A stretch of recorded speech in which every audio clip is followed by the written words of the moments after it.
Today, we're going to do something a little different. Let's forget about the code, the algorithms, all the complex technical stuff. Instead, I want to invite you on a short trip to a future that's really just around the corner. Let's imagine together what your life could actually feel like in 2030. So just for a moment, let's slow down. This isn't about the nuts and bolts of technology. It's about the feeling of living with it day in and day out. Go ahead. Let everything else just fade away. We're going to explore a world where AI isn't some app you open on a screen, but a quiet, helpful presence that's woven into the fabric of your daily life. Picture this with me, okay? A city glowing with soft neon lights. And in that city, there's just an ordinary person living a life that somehow feels calmer, more supported, and, well, more human than ever before. So welcome to Aurora City. You've got these tall, shimmering buildings, silent cars gliding along smart roads, and beautiful holograms just kind of floating in the air. And this is where we meet our main character, a guy named Ethan Moore. Now here's the thing about Ethan. He's not a hero from some sci-fi blockbuster. He's not super rich, he's not famous, he's just a regular person, like you and me. But the way he experiences his day, that's where things get really interesting. Let's see how. It all starts the second he wakes up. I mean, for most of us, the day begins with a jolt, right? A buzzing alarm, that instant sense of urgency. But for Ethan, his morning is something else entirely. That's the voice he hears. It's his personal AI, Nova. It's not a loud, jarring sound. It's just a calm, gentle greeting as soft light slowly fills the room. It's a start to the day that's designed for his well-being, not just to get him out of bed. And here's the magic happening behind the scenes. Nova is completely proactive. It doesn't need to be asked anything. Through quiet sensors, it already knows how well he slept, what his work schedule looks like, what the traffic is doing, and even what his energy level is. The whole system is designed entirely around him. So breakfast ideas just appear. Clothes are subtly recommended based on his meetings, but it all happens quietly in the background. And the result? It's not a feeling of being controlled. It's a feeling of being completely understood. He feels supported. Okay, so let's follow him to work. The modern workplace can be a storm, right? Constant notifications, endless distractions. But in Ethan's 2030, AI's goal isn't to make him work faster, it's to help him work smarter. In this slide right here shows a really key shift in how we think about AI. Right now, we're used to giving commands, set a timer, play that song.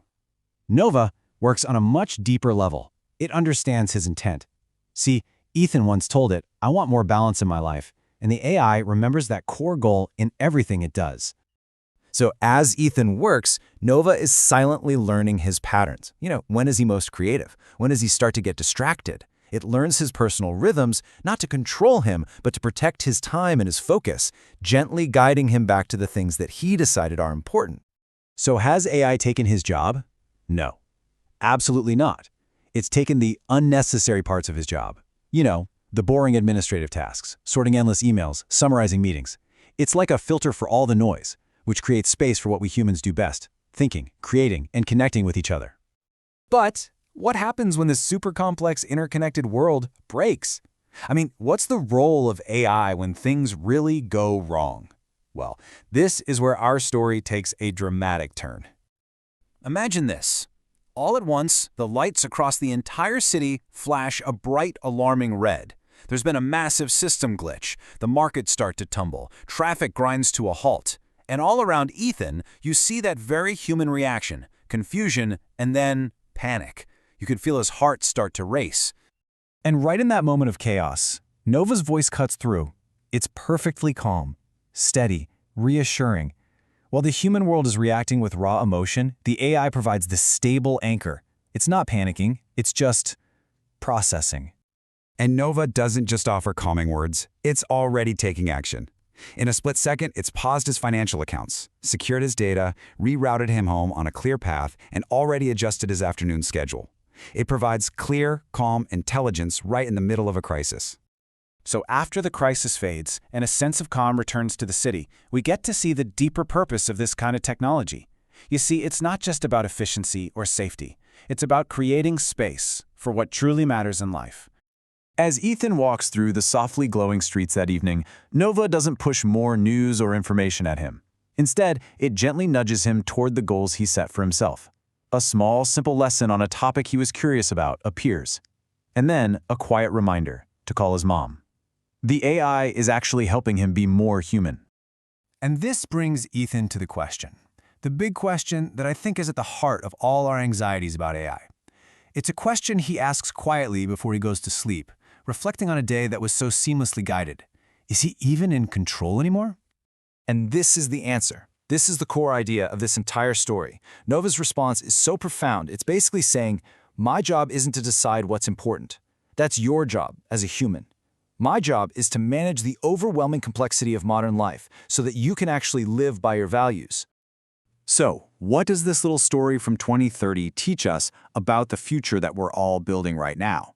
The lesson isn't about flying cars or holographic ads. It's about a fundamental shift in our relationship with the technology in our lives.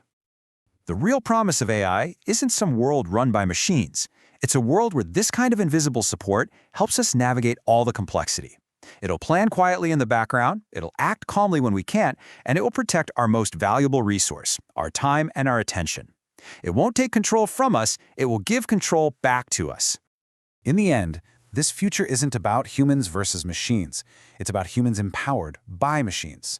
The city of the future might glow with artificial light, but what will truly illuminate our path forward will always be the values we choose to live by, the connections we make, and the meaning we create for ourselves. And that is a future worth building.